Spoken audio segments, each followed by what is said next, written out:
it's kind of nice to see yourself out there in public, but also it's kind of scary at the same time because everyone sees your stuff, you know.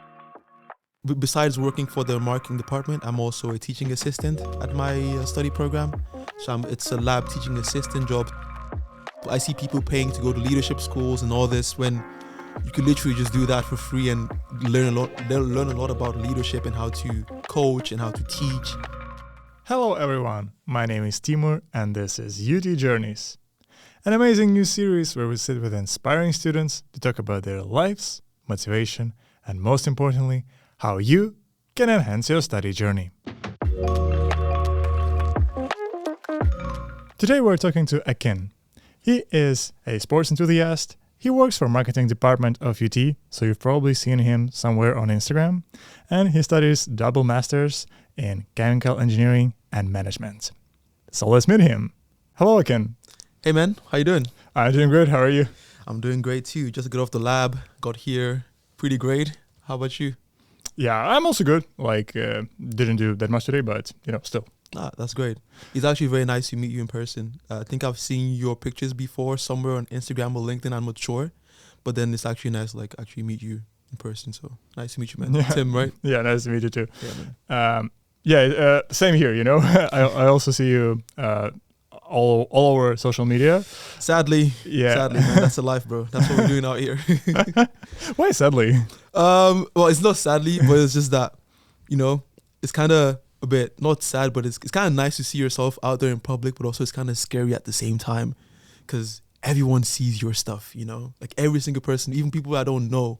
Like I was going home one day and a friend of mine told me that, dude, there were two people at the back there. They were saying, I see this guy everywhere. He's on homemade commercials, he's on UT commercials. And to me, that was a bit scary. Like people I don't know might be talking behind my back, but it's just funny stuff, but it is what it is. Yeah, that's kind of an issue with popularity. Yeah. In a way. Yeah. All right. Then let's get to the first question of today, right? And with all the popularity, I think it came from your social media marketing work, right? Mm-hmm. And how did you get to it? What was the starting point? Well, I think I started studying at the UT in 2018. And ever since I was a kid, I've always loved cameras. I've always loved videography and editing videos and all that kind of stuff. But I never really actually put any of my projects out there. So sadly, when COVID hit and I was bored, I didn't have anything to do, then I started editing and recording lots of videos because I had so much free time. I started putting it out on my social media, on YouTube, Instagram, TikTok, whatever. And then I think one of the people from the marketing department, a friend of mine actually, saw the videos. And then she recommended that I just join one of the open day sessions here at the UT. That was back in 2020. And I think I joined one of the online open day sessions and they liked how I carried myself during the show and I was very interactive. Even the comments were saying, oh, I like Akin's voice, he's so calm, blah, blah, blah. So ever since then, I've just been involved around the UT's social media space, helping them with editing content, filming content. I was also part of a student team called Student Report, where we were like the student journalists of the university. We would make funny videos around the university, asking people weird questions and stuff like that. So I've kind of been around the UT scene for a bit now. And I think around that time of 2020, that was when I really got into filming and put myself out there. Nice. But what's the time commitment behind this job? Oh, man, it's literally 9 to 5 and then 5 to whenever time I want to sleep because I have school from 9 a.m. in the morning till, let's say, around 5 p.m. And afterwards, I'm running back home, quickly go to the gym for an hour, and then back to my desk, just editing, filming, or whatever it is, having meetings with the marketing department. So it definitely takes a lot of time. But the thing is, if you love doing these kinds of things, time will pass by and you would not even notice. And that's the best thing about it because I love what I do at school, at uni, my study. I love it. So, and afterward, I go to the gym and I come back home and I love editing and I love filming. So to me, like the time thing, yes, it takes the whole day, but it's once you enjoy it, you just get into a state and a flow that time becomes irrelevant, and that's how it is. But for someone who is doing it, if you don't love it, yeah, then it definitely takes a lot of time for sure, 100%. But it depends on who you are. That's what I would say. Yeah, it makes sense. And what would be your recommendation to a person who is willing to start with video editing? Video editing. So if you want to get into video editing, I would say first, Just don't care about having the best gear. Don't care about having the best programs or the best cameras. Just take your phone, go outside, record a bunch of stuff, and just go home and just put it on a computer or even on your phone and just start editing and cutting things. And usually, like for the most part, when I started editing videos, I always went to YouTube. Now, YouTube to me is the biggest free learning platform on the planet. You can learn so much stuff from YouTube. And whenever I wanted to see, okay, how can I cut this video? How can I stack it up? Or how can I overlay or do all these things? I just do a quick YouTube search. I find a quick 2-minute video and I just watch it. And that really helps a lot. So I would say for sure, go out there, record a bunch of stuff, go home and see how you would like to edit it. And also check YouTube. There's always free things out there for you to improve your craft. And I think with time, if you do it over time, you definitely get better at it. If someone wants to start making money with it, what do you think would be the approach? Well, I would say, first of all, you shouldn't do it for money. If that is your mindset when you're going into it, it's like, I want to make money because you see all these YouTubers or videographers. If that's your mindset going into it, then I don't think you're going to have lots of fun with it. I think you really have to enjoy it first, and you really have to do it for not because of making money before you start seeing results. Like so far, yes, of course, I work for the UT social media account and the UT marketing department, and I've made a decent money or living from it.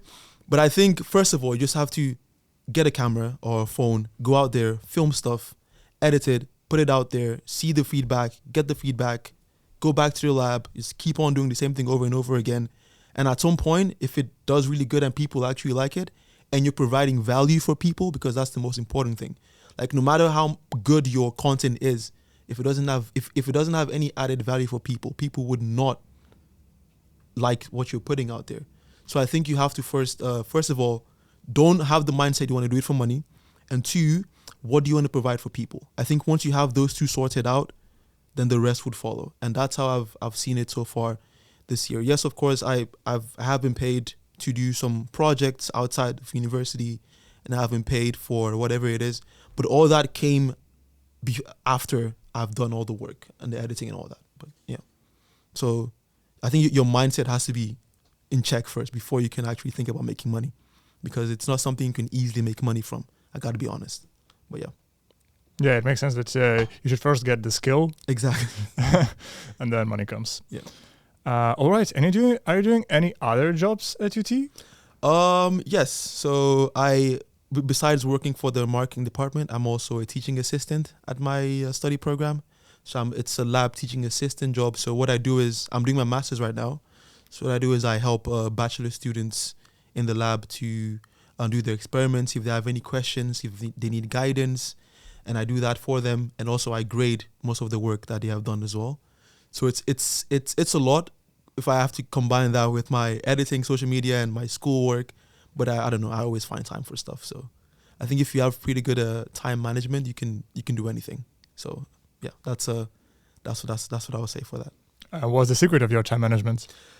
The secret of my time management, I have an app on my phone. It's called the calendar app. Pretty basic, I know.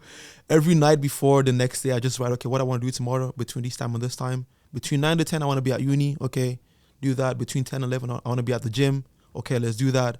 So I think always the day before, I always plan stuff in between to see, okay, how much time do I have to do other stuff. And yeah, sometimes there are days where things don't really go according to schedule, but it is what it is. I think for the most part, if most of your day is planned out, you'd pretty be able to find time. Because if you notice, actually, if you go on your phone and you check your screen time for Instagram or TikTok or WhatsApp, whatever, those numbers are sky high, like around 2 hours, 3 hours, 4 hours a day. Some people 5, 6. And all that time you're spending on those apps, you can actually use that and do other things that might benefit you. I'm not saying Instagram or those apps aren't benefiting you, they are, but the other things that you want to put your time on instead of scrolling aimlessly, you can take those time instead and do that. So like I do have a time limit on my phone for apps like Instagram and TikTok, which is about an hour or 2 per day, which is still very high. Sometimes I cross it. Most times I cross it. But I think for the most part, I try to spend less time scrolling and more times doing the things I want to do. Like once I've done all my work, once I've gone gym, edit, and do whatever, then I don't mind scrolling for the rest of the day. I don't mind doing that. but I always have to get my stuff in check first, like school, work, all those things. And then afterwards, I can indulge in some scrolling on an Instagram or TikTok for reels, whatever, funny memes and all that. So I think you just have to get your priorities in check first. But yeah. Yeah, I know you didn't ask me about that, but I just wanted to say it. I'm sorry. No, I mean, it's a nice approach. Yeah. And just first do your job and then you can chill a little bit. Indeed. All right. Can you tell us a little bit more about your sports journey? Ooh, my sports journey. Yeah, indeed. So ever since I was a kid, I've always been active. I've always been the crazy kid in class, always the one looking forward to PE classes during the day. So I've always been an active, crazy kid since I was younger. And when I came to the UT, I actually attended the open days in 2017 or 2018. I attended for 3 universities, for University of Groningen, I think for Delft and the UT. And they were all pretty good, but the reason why I chose the UT was they were playing an ad video on the introduction for the open days, and I saw like 3 football fields. I was like, yep, all right, I'm going there. I don't care about anything else. I'm going straight to the UT. So when I came here, I saw the basketball courts, the football fields, the gym, all the facilities, and that was something that other universities were lacking. So once I came here, I just put myself around in all those spaces. I met a bunch of people who love sports, and ever since then, like, I've just been going with it. And most of my closest friends at the university, I met them on the basketball court or on the football field. So it's if you're into sports, I think you definitely find your people in those spaces. Mm-hmm. And you said that you were choosing out of 3 universities. Yeah. And 6 years later, do you feel like it was the right choice to make? Oh, definitely, for sure. I think obviously I work for the marketing department, so I get paid to say the UT is great, but the UT is really a good university, I would say, for sure. Like, to be honest, it was on the bottom of my list when I was applying to universities. I really wanted to go to Groningen, but then once I attended the open days and I saw all the facilities the UT had, I was like, there was no way this is on the bottom of my list. It has to be number 1, And when I came here, the study program was also pretty highly rated, so it was an easy choice for me. And 6 years later, I would definitely say it's been a good choice. Like, I've grown so much here. Like, I remember came in as a skinny, little insecure, shy kid, and then like 6 years later, I've definitely improved and I've done a lot of work. So I think, and the UT definitely provided that environment for me. So just reflecting back, it was a good choice for sure. Yeah, and I actually did the same thing. So I went to 3 universities, to University of Amsterdam, Erasmus University in Rotterdam, and Twente. Yeah. And I attended like open days here and there, and UT was also like the best choice for me. I don't know. I just went into this campus and I fell in love with the facilities. Did you go to other universities' campuses as well? Yeah. Oh, you did? But yeah. Was there anything that that made you select the UT? I think it was the way the student for a day thing was organized, and basically a student took me to his lectures, and then I could sit, experience it on my own, and it was a very nice approach. I don't think other universities had it. And this was basically the thing which made me choose UT over other unis. And you've been here for how many years now? 3.5. Good choice so far? Yeah, so far so good. Okay. And master's planning to do it here or in another? Not planning to do masters. Not planning to do masters. No. Entrepreneur, I see. Speaking of football. Yeah. I saw on your LinkedIn that you worked as a football coach, right? Yes. For some time, I was actually considering going into sports like full time, because I did see I had a lot of potential there. So I was playing for my football team at the university, because it's called Drenalo, and they had about 6 or 7 teams, because so many people sign up, so you have to make different teams. And we were playing for the 6th team. So now normally it should be in a way that the first team is the best, second team is the second best, like that. But this was not the case. I think our team was really, really good, and we were such a great team that even the first team were terrified of playing us. I'm not joking. We were actually that good. So I was there, but then in the first day I played, and our coach who was coaching us, he left the team. So there was a vacant spot for the coaching positions. And I wasn't even the captain of the team. We had a captain. So I spoke to the captain like, okay, you are the captain. How about you consider being the coach? and he told me nah, but he loves playing football, so he doesn't really want to coach. And so many other people in the team were like, okay, if I'm coaching, that means I'm not playing, but I really want to play. So no one wanted to take the spot, and we couldn't find a coach for the first 1 or 2 weeks. So I just told myself, look, I've played FIFA, I've played career mode, I've played manager mode. It should be something that I can do. So I just I was like, okay, cool. We have the next 2 games. I would just volunteer to be the coach and see how it goes. And if it goes great, then sure. If it doesn't go great, then I'll just go back to playing. So the first game was, I enjoyed coaching, I enjoyed motivating, and I enjoyed helping the team and organizing the trainings. It went good. And after the second game, we won, I think around 12-0 or something. And from there on out, I was like, okay, I have to keep on going with this thing, because it feels like the whole team is in good spirits and I'm also in a good vibe. So let's just continue with it and see where it goes. And from there, I just kept on coaching and having fun with the team. The reason why I stopped coaching was because towards the end of the year, everyone was going through their internship and people were leaving the team. So the team was kind of disbanding a bit. So I didn't consider staying again in coaching. But definitely for sure, that 1 year made me realize that, okay, I have strengths in coaching and motivating and helping and teaching. So that's a skill I can take into other aspects of my life. But I definitely did enjoy coaching. And maybe I might go back into it soon someday. Who knows? But yeah. And if someone wants to be a football coach, what would be the time commitment for them? If you're not already into a lot of things like I am doing, then for sure you definitely do have time, because every week has 7 days. I think you're probably active for 3 of those days. So we have 2 training sessions and we have the weekend where we play the game. So the training sessions take about somewhere between 1.5 to 3 hours maximum, and that's twice a week. So after 5 or 6 p.m. after lectures, then we go to trainings twice a week. And on weekends, the games take probably the whole afternoon or something. So it is definitely like a time commitment. But if you really enjoy coaching and you want to learn about yourself and learn about how to lead, that's one thing, because I see people paying to go to leadership schools and all this, when you could literally just do that for free and learn a lot about leadership and how to coach and how to teach and all that kinds of stuff, putting yourself into, the hot pot. So yeah, it does take a lot of time, for sure, a lot of commitment. But if you really enjoy it and you want to learn more about yourself, then it's something you can definitely look into. But numbers wise, I would say around 10 hours a week, something, because you have to do all the tactics and all that. It depends on how serious you want to go with it. I think I took it way too seriously, but yeah, it depends on you. We will leave the link for Duenlo in the description. Indeed. Yeah.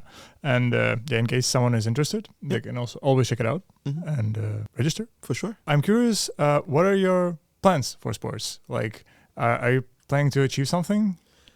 To be honest, like my own personal goals. So I have goals that I've set out for myself for the next few years.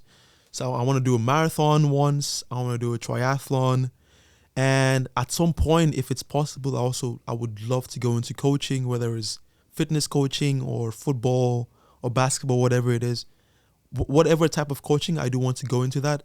But for the next few years, I want to do a marathon, get that done. I also want to do a triathlon, get that done, and see how that goes. But there's no specific like end point, because I feel like over the years, my goals and my plans have changed, because I'm doing just a bunch of stuff, and that's just how life is in general. But I do hope that someday in the future I get to be involved with hosting or with a coaching, whatever it is. Like, I recently watched this TV show. It's called Ballers. I don't know if you've seen it. It's by Dwayne "The Rock" Johnson, and he played the role of a sports agent. And after I watched that series, I'm like, oh my God, I need to be a sports agent because it's just so not because exactly all he was doing is most of the things I would love to do in the future. So helping people, managing people, securing deals, business deals, and adverts, promos, all that kinds of stuff. I would love to do that in the future. So at some point, if I'm done studying and a role opens as a football agent or whatever, sports agent, media agent, I would love to do that in the future, because I think my skills set that I've gained from university and also from life in general would be a good match in that area. So I hope that I can do that at some point. But I don't know, these things are hard to just come by, you gotta find it. But it's also not a let's say a big thing for me. If I don't end up doing it, I think I'll still be fine. So it's okay. Mm-hmm. Yeah. You also did an internship in Pentair as a chemical process engineer, right? Yes, I did. Can you tell us a bit about your experience? Yes, so I did. So I'm currently doing my master's in chemical engineering, and part of the program you have to do a 3 to 6 month internship at a company of your choice, and you have to do the project there and gain mostly professional experience. So the project you're working on is not really more about the results. It's mostly about, okay, how did you experience working in a professional setting? So they want to see, how did you coordinate yourself? How did you get along with your coworkers and all those kinds of things? Yes, the project is important, but it's mostly about getting the work experience and seeing if this particular path of work is something that you would like to go into the future. So I worked at Pentair for 3 to 4 months. It's pretty close to university. It's about 20 minutes away by cycling. And I had a really good time there, for sure. I was really expecting them to tell me, okay, you have to do this, and this, and this. But really, they gave me the full keys to the kingdom, pretty much. They told me, okay, this is your project. Yes, you can do it this way, but we really appreciate your input and your feedback into how you want to do it. So they gave me the freedom to choose how I want to do the project. It was really nice. And also, I gained a lot about learning how to work in teams, learning how to work in a professional setting, learning how to work with people who aren't necessarily the same age as you, because I was in a team where there were people who were in their 60s, 50s, 40s. Learning how to communicate it was all those things I learned in 3 months. So I would say for sure, if you are a student, whether you're in the bachelor's or in the master's, I would definitely recommend doing an internship, because an internship prepares you for working in the real world, and also it shows you how you can improve and learn and gain more skills that you can input into your work. So I think for sure doing an internship definitely helps you. And one more thing, if also you aren't really sure about your study or about your work, what you want to do in the future, an internship is the easiest way to find out if this is what you really want to do. Because maybe you chose electrical engineering because you were interested, just to learn the concepts, right? But then you do the internship and you don't really see yourself doing that for the next 20, 30 years, then you can easily probably flip or switch in your master's or whatever, or do a second master's or a double master's. Like, there are so many opportunities you can do. So I would definitely recommend doing an internship, for sure. And how did you manage to find it? So we have a huge database in our study program. Our internship coordinator has a huge database. I'm talking about thousands of email addresses and companies. So I literally just went there. I was searching for different companies I was interested in. Like, I saw Shell, saw Exxon, I saw BP, I saw Pentair, I saw so many different options. So I just sent emails to these different companies. Okay, I'm a student. I study at UT. I'm interested in doing this and this and this. Do you have any assignments that might fit this criteria? Or do you have something you want the student to look into? And I got a couple of responses, some interviews, and I ended up choosing Pentair because I wanted to stay in Enschede. I didn't want to go to Amsterdam or Rotterdam. I wanted to stay here and just do it here because it's easier. It's 3 months. It's not too long. So I was like, yeah, I'll just stay here and do the internship. And the interviews were pretty nice. It wasn't like a standard interview where they ask you crazy questions. It was just trying to see if you're a right fit for the company, pretty much. If your expectations and the company's assignments align with your planning. But yeah, it was a pretty good interview process. Mm-hmm. And was your way of finding an internship effective? Like, how many emails did you send, for instance? Ooh, so I sent around, let's say, 10 to 15 different emails to different companies, and I got responses from pretty much all of them.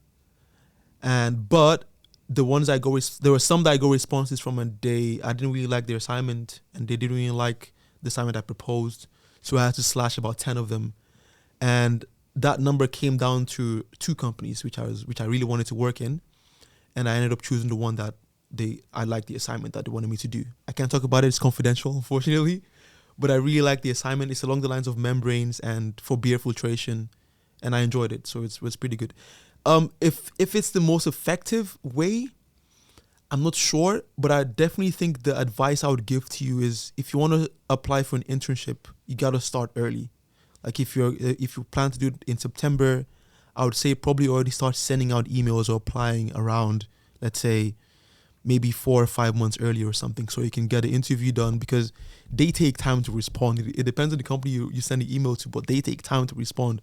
So always do that. And also searching on LinkedIn, Indeed, all these platforms for different options out there, it's helpful. So I think finding an internship, if you're really interested in that, you can definitely find something for your niche. But yeah. Mm-hmm. Cool. And I've seen you on some homemade reels on Instagram, right? Yeah. Are you working for them? Yes, I do work for them. So the founder of Homemade, his name is Wakil. Wakil.